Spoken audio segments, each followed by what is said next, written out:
Yun. Hello po sa inyong lahat. Yan, sana po okay po kayo lahat. And umpisa pa lang magpapasalamat na ako sa inyo sa pagnood ng aking vlogs at sa patuloy na pagsuporta sa aking vlogs. And today is March 22, araw ng linggo. Ilang araw na lang matatapos na yung buwan ng March natin. So ilang araw na lang din, malapit na ako magdalawang buwan dito sa Amerika. Yan. So, ginawa ko yung vlog na 'to para, makapag-share sa inyo ng aking naging experience or yung mga in-applyan ko, habang nandito tayo for almost 2 months 'no. In short, ire-recap natin or ano bang magandang term? Starter pack 'yan bilang immigrant dito sa US. So, a brief background lang, immigrant po ako dito sa Amerika, permanent resident status. So, yung last vlog ko, nakuha ko na yung aking physical green card, which is, eto, nag-ready tayo. Ito ang aking physical green card. Nakuha ko lang siya last week. Yan. Pero last vlog, doon ko lang ni-reveal na nakuha ko na. So, anyway, yung recap na to, mahalagang makapag-share din ako ng information, lalo na yung mga nag-aantay ng kanilang priority date sa Pilipinas. Yan. Yung mga nurses or PT, di ba? Na nag-aantay ng kanilang priority date. Or applicable din ito sa mga nag-aasikaso na ng kanilang papeles at nag-aantay ng kanilang US Embassy interview.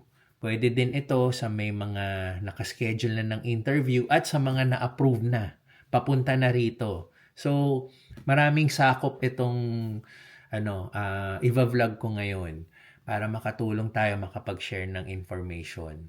Uulitin ko po, ibe-base ko lang po sa naging experience ko. Feel free to comment po kung may mami-miss out man ako. Or pwede nyo rin pong i-share yung naging experiences nyo para mas malawak pa yung information na masishare natin sa mga kababayan natin sa Pilipinas na nag-aantay ng kanilang priority date or papunta na rito sa US. Yan. So, ako po ay dependent lang doon po sa application ni Mrs. which is si Teens. Siya po ay registered nurse. Siya po talaga yung nag-apply papunta rito sa US at damay po kami bilang asawa at yung anak ko. Yan. So kami yung dependent. So yung pumunta kami dito sa US, ako po, yung pag-land ko rito, landed immigrant na po ako. So ang mga bit-bit ko po, no, ang mga bit-bit ko po na papunta rito is yung visa packet. Selyado po yun. Hindi mo pwedeng buksan. Yung visa packet na yan is bibigay yan nasa Pilipinas ka pa lang. So, selyado talaga yan. Wag na wag mong bubuksan yan kasi ang magbubukas lang yan is yung mga immigration officers dito sa US. Yan. Nandyan lahat yata yung mga information mo. Nandyan yung mga information mo, yung mga ginawa mo sa Pilipinas, which is, meron din akong isang vlog niyan, 2 vlogs ago. Nakapag-record ako ng mga naging experience namin sa pag-a-apply hanggang maging immigrant nga kami dito sa US. So yan, number 1, yung visa packet. Bit-bit mo dapat yan papunta dito sa Amerika. And, syempre, passport. Hindi ka makakapag-travel kung wala yung passport mo.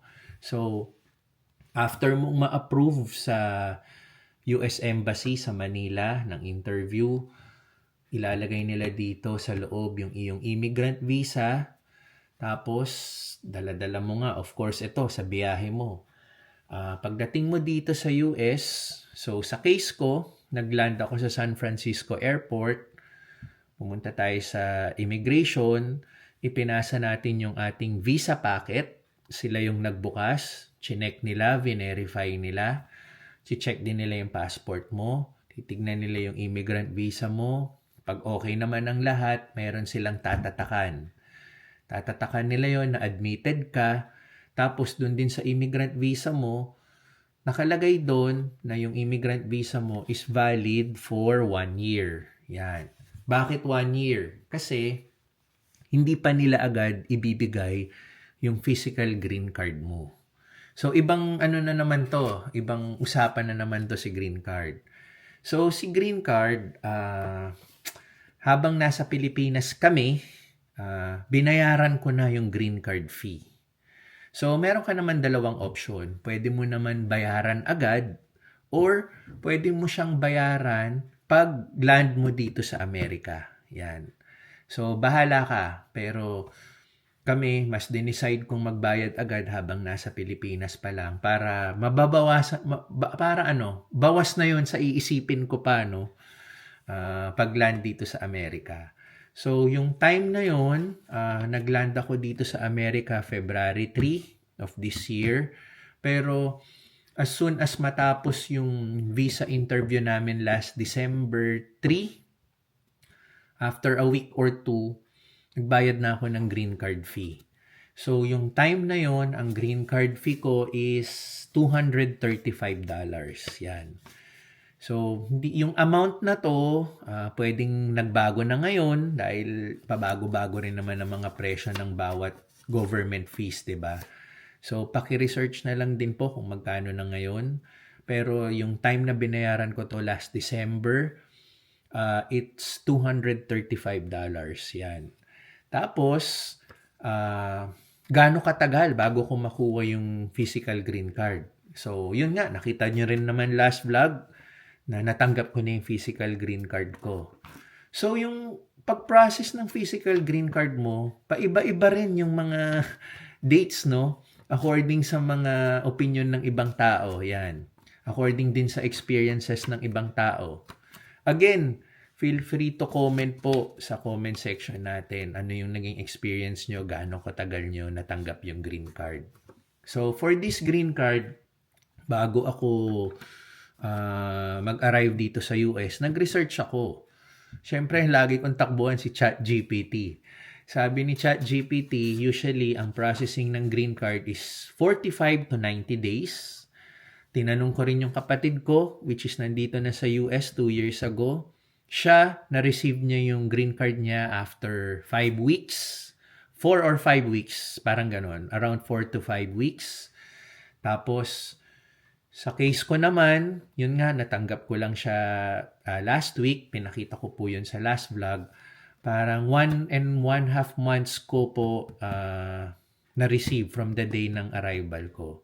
So, iba-iba po. 1.5 months, that's 5 weeks. Yan, after 5 weeks ko nakuha.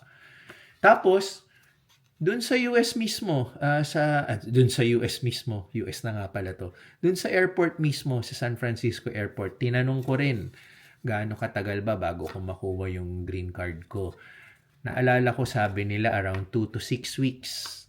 So, iba-iba po yung mga sinasabi nila. Iba-iba rin po yung tagal ng pagtanggap, no? Hindi pare-pareho. Katulad po si Mrs. A week earlier niya nakuha yung green card compare sa akin. Pero 1 week din po kasi siyang nauna rito. So, parang 5 weeks niya rin nakuha. Si Utol, 4 to 5 weeks. Yung iba sabi, 2 to 6 weeks. So, magulo po talaga. Pero at least na-share ko po yung information na yon para alam nyo po yung i-expect na walang fix, no, kung gaano nyo katagal makukuha yung green card. Dahil din po siguro per state, baka iba rin yung rules, hindi natin alam kung saang state man kayo. Tapos po, paglapag ko po sa airport, hiningi po yung magbigay daw po ako ng address dito sa Amerika, which is imposible naman makipagbigay tayo dahil wala pa naman tayong tirahan dito. Pero malaking bagay yung may kamag-anak ako dito, which is yung kapatid ko, yun yung binigay ko munang address, yung address niya. Pero kung walang-wala ka talaga, ang nangyari naman kay Tinsel, paglapag niya rito, ang binigay niyang address, yung pag-i-stayan niyang hotel dito sa Amerika, which is yun yung sa agency na nila, na nag-start kasing si Tinsel dito sa New Jersey. Yun yung headquarters ng kanilang agency, which is si Grandison. So, yun yung binigay niyang address. Tapos, hihingan ka rin ng phone number. Yan. Hiningan ako ng phone number. ang binigay kong phone number kay Tinsel kasi meron ng number si Tinsel by that time. May 1 linggo na siya dito sa US. Si Tinsel naman, sa case niya, paglapag niya, walang-wala siyang phone number. Binigay niya ngayon yung phone number ng agency niya. Yan. Hinihingi nila yun, kailangan mong mag-provide talaga. So again, ito po yung sa naging experience ko at naging experience ni Teens. Para po may idea ang lahat. So, okay na po tayo sa green card. So, since wala tayong green card na maipapakita or ma-receive from the US, ito pong passport na to ang magsisilbing green card po natin. Yan. So, kahit nasan ka man, kahit pumunta ka lang dyan sa grocery, kung malapit lang yung grocery mo, lagi mong dala to. Kasi ito yung magsisilbing temporary green card mo. At 1 year yung validity nito. Nakalagay dun sa immigrant visa mo na valid siya for 1 year. Pwede ka rin mag-travel outside the US, pero wag mo lang din abusuhin, no? Sabi nila, pag green card holder ka or permanent resident status ka, wag naman more than 1 year. Pag lalabas ka ng more than 1 year, meron kang yatang kailangan fill upan pang application na mawawala ka sa US ng more than 1 year. Pero kung less than 1 year, mas maigi kung less than 6 months, wala kang kailangan gawin. At ito yung magsisilbing green card mo at the moment na wala pa yung ito yung magsisilbing green card mo for the time being na wala pa yung physical green card mo. So, ayun yung una nating information na naibigay about the green card and your passport. So, lagi mo talaga dapat bit-bit to. Next, so, yung paglabas natin ng airport, yun, nakita na kami ni Teens, nakastay siya sa hotel. So, ang sunod na ginawa ko naman na pag-apply ng documents is ang aking social security number. Yan.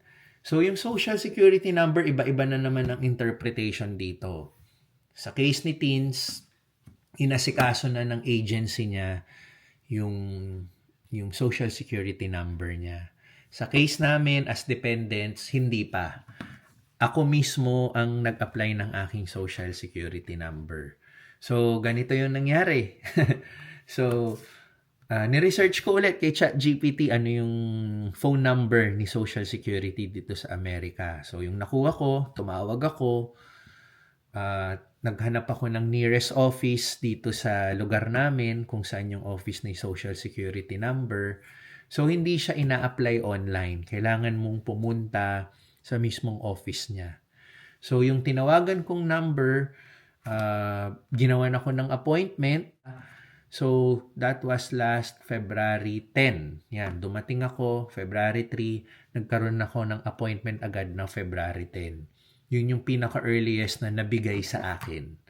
So, tulad ng green card, iba-iba rin ng mga sinasabi ng ibang tao, iba-iba rin ng sinasabi ni Social Security at ni ChatGPT. So, si Social Security, according dun sa receipt na nakuha ko, yung nag-apply tayo last February 10, sabi, within 2 weeks, makukuha ko na sa loob ng 2 linggo. Sabi naman sa ChatGPT, within 2 weeks din, makukuha mo na yung Social Security number mo.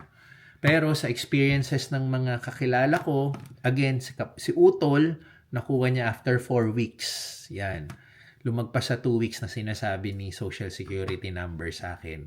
And then, sa case ko na, sabi within 2 weeks, according dun sa receipt, pero nakuha ko siya last March 5. So, kung February 10 ko siya in-apply, nakuha ko March 5 yung Social Security number ko, almost 1 month. Yan, almost 4 weeks. So, iba-iba po talaga yung pag-distribute, yung naging process sa inyo, kung gaano katagal ang aantayin nyo.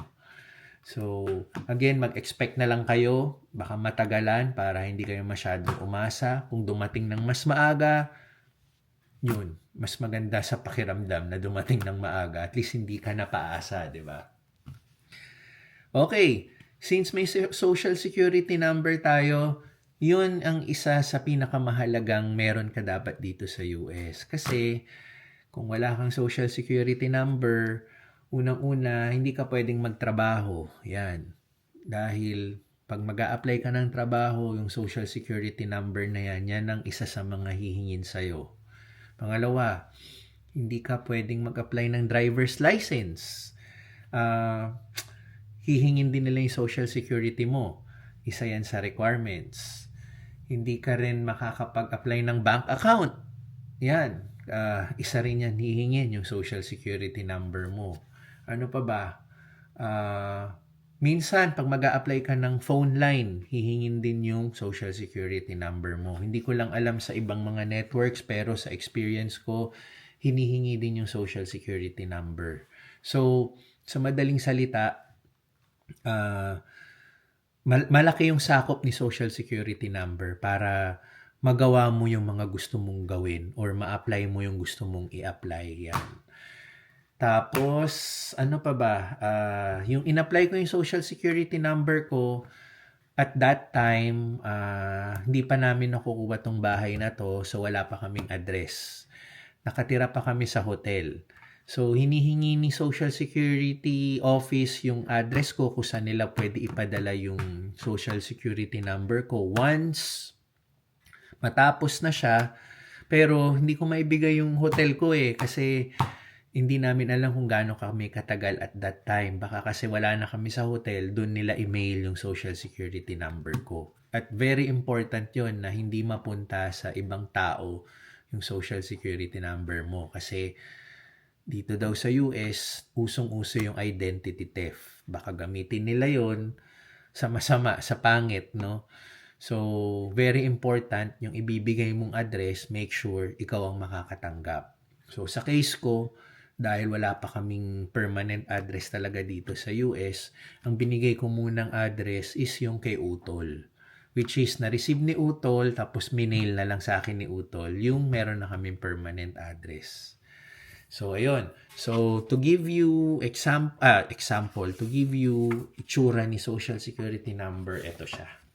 Yan. Tinakpan ko na lang yung mga information. Yan. Check nyo na lang. Ba't si camera? Ang kulit yan. Basta yan. Tingnan nyo na lang. Yan ang itsura ni Social Security number. At ito yung sobre niya. Yan yung naging sobre niya. Yan. Okay. So, ayusin natin yung camera ha. Yan. Okay, next. Since may social security number na tayo, doon na rin nag-umpisa lumaganap ang ating kapangyarihan. Ayun, joke lang. Yun, doon na tayo nakapag-apply sunod ng driver's license. Yan yung sunod na ginawa natin, yung nakuha na natin yung social security number natin. So, for more detailed na nangyari sa akin sa pag-apply ng driver's license, mayroon po akong vlog. Pakinood na lang.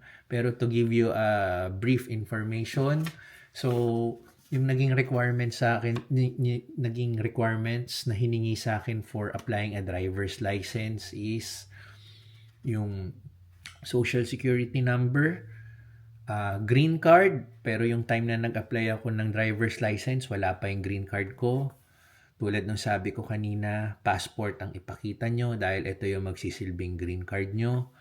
Tapos, siningi rin sa akin yung iba pang identification. Ako, ang pinakita ko is my birth certificate. Tapos, kailangan mo rin magbigay ng proof of billing na nandun yung address mo. Kasi, kailangan meron kang address na mapakita sa kanila, no? So, ang pinakita ko that time, yung lease contract namin. Kasi, bago lang po kami dito sa bahay, wala pa kaming bill ng kuryente or tubig na naka-address dito at nakapangalan sa amin, kay teens or sa akin. So, ang ina-accept nila yung lease contract nyo ng landlord nyo. Yun yung pinakita kong proof, in-accept po nila yon. So, ayun. Pumasa po tayo ng driver's license. Ito po yung itsura niya. Ibibigay muna sa inyo is papel muna. Ito po yun, papel muna. Yun. Pero eto na mismo yung license ko legal na tayo mag-drive dito. So sabi nila sa DMV, imi-mail nila dito sa bahay in 10 to 14 business days. Yun, simula nung in-apply natin. Pero yun, wala nang pressure yun dahil yun nga, pwede na tayong mag-drive dito sa Amerika.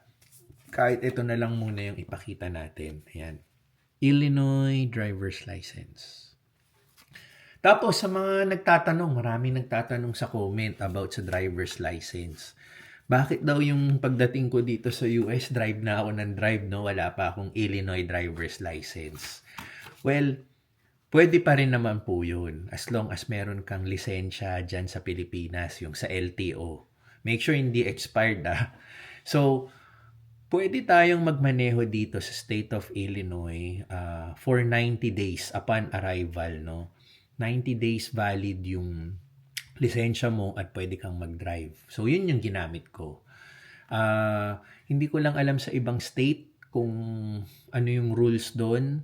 Binibase ko lang po kung nasang state po kami ngayon, which is Illinois. So, may nagtanong din po kung meron akong international driver's license. Wala po. Ang ginamit ko lang po talaga is yung lisensya ko sa LTO dyan sa Pilipinas. So, yun ang magsisilbing mo muna, temporary driver's license mo rin dito sa Amerika. So, ayun, meron na tayong driver's license. And last, nakuha ko na nga, di ba, yung aking physical green card, which is, papakita ko ulit. Yan. Yung last vlog na pinakita ko, last week lang nakuha ko na yung aking physical green card. Pero minail kasi to sa agency ni Teens. Tapos minail pa ng agency ni Teens dito sa bahay. So kahit last week pa dumating to, recently lang natin nakuha talaga. So, total nakuha ko to. Tulad sabi ko sa last vlog, eto na lagi kong bitbit, pwede ko na ngayon itago doon sa ano bang tawag doon? Isi-safe keep na pala natin. Sasabihin ko sana itago doon sa ligtas na lugar, no? Isi-safe keep na natin to dahil importante pa rin ang passport natin. So, ngayon, total, meron na tayong physical green card. Ito na yung lagi natin bit-bit. Yun. So, ang rules, dala mo to palagi kahit nasaan ka man. Yan. So, ayun. Ano na ba? Recap natin. Habang wala yung green card mo, passport, apply ka ng social security number. Pag may social security number ka na, pwede ka na makapag-apply ng lisensya.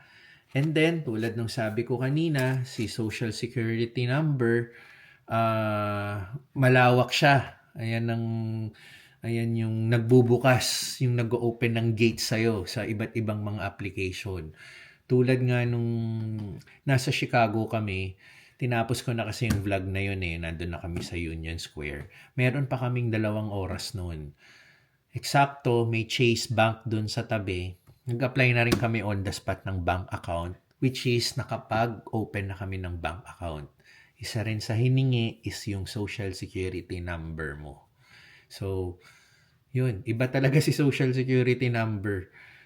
Karamihan ng ina-applyan mo, hinihingi yan. So, nakapag-apply na rin tayo ng, ano bang tawag doon? Kotse. Isa pa yan. Yung kotse, may vlog din tayo. Hinihingi rin si social security number sa pag-apply ng kotse. Pero sa case naman namin, si Teens, may vlog kami dyan and explain namin kung paano namin nakuha yung kotse.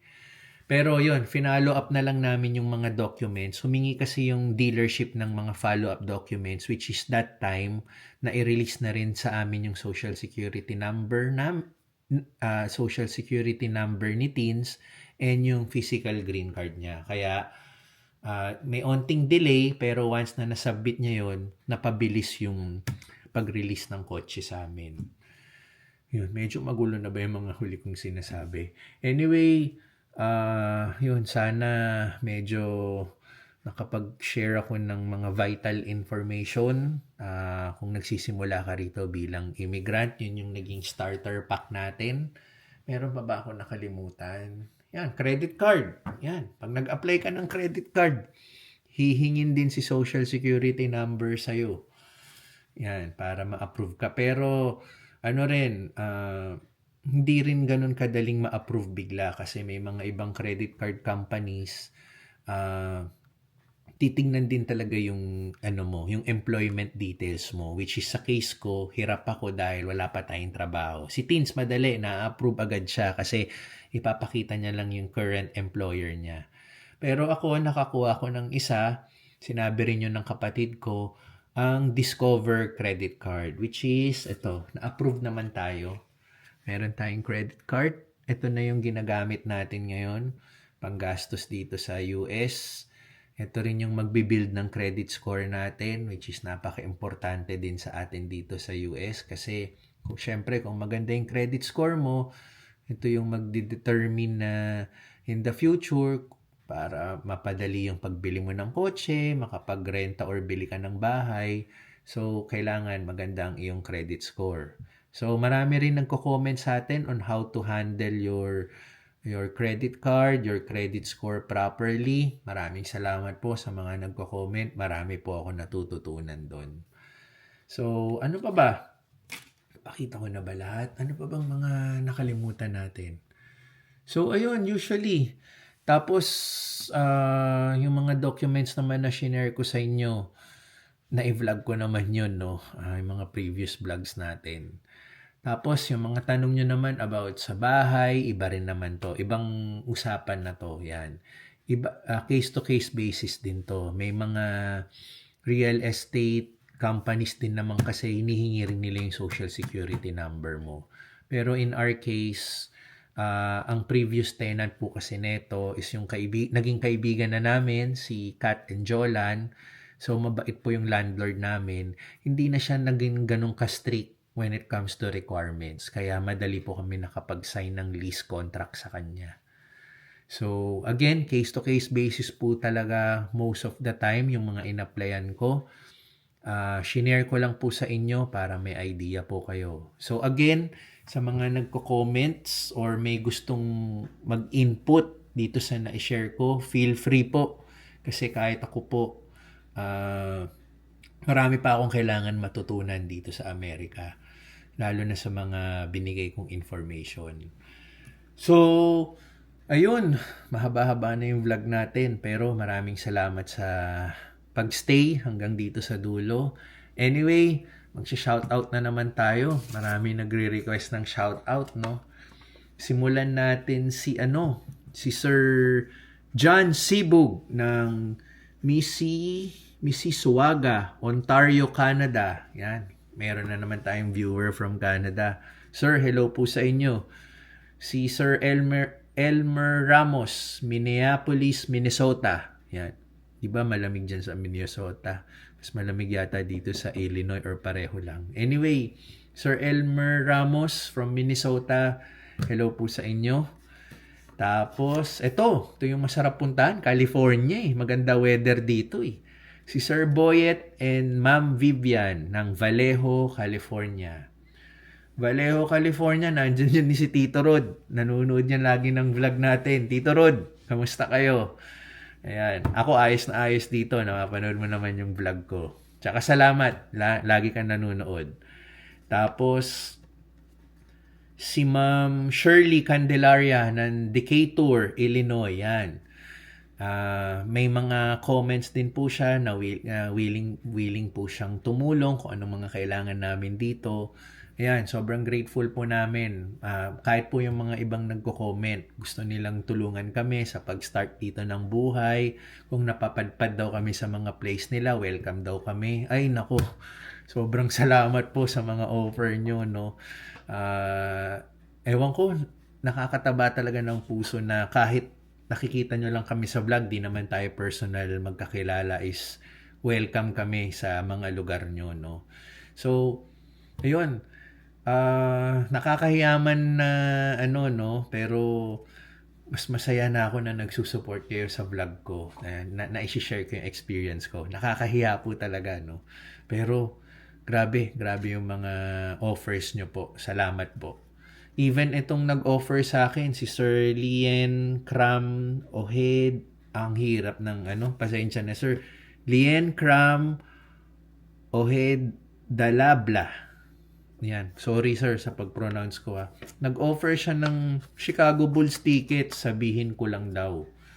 Ayan. Pero again sir, ayoko kasing abusuhin yung sinabi ko na rin sa inyo. Ayoko rin abusuhin yung platform ko. Alam kong marami po sa inyo nag-offer pero enough na sa akin yung suporta nyo. Ayan. Ayun, yun ang mga shoutout natin for this vlog. Again, yung mga na-share ko sa inyo, sana po makatulong sa mga nasa Pilipinas pa na nag-aspire maging nurse, na nag-aantay ng kanilang priority date, nag-aantay ng kanilang visa interview sa US Embassy, at kung approve ka na, may flight na papunta rito sa US. So, ayun. Maraming salamat po sa patuloy na suporta sa aking vlogs. Ayan, kita-kits tayo sa susunod na vlog.